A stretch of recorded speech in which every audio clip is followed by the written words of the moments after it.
How to buy trade fund in Fivenance. Once you open the dashboard, your dashboard will look like this. In the previous video, we explained how to deposit. If someone hasn't watched that video, please watch it first. Again, I have deposited $300 in the same manner. In this video, we will discuss how to buy trade fund. On the left-hand side, you will see the buy trade fund option. When you click on that option, you will get two options: trade fund activation history. Then click on the trade fund button. After that, you will see your main wallet balance and trade fund wallet balance. Here you can see that I already have $410 in my wallet. In the trade fund option, you need to enter the amount you want to deposit. In the basic plan, the minimum deposit is $100. So here I am entering $300.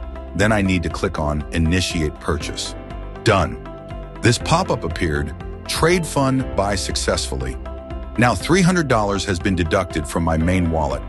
Now you can see the main wallet has $110 balance left, and the trade fund wallet has $300. Then click on Trade Fund History, where you can see the history of this amount. Here you can see on the 11th of August, 2025, $300 by trade is shown. So this is how we buy trade fund.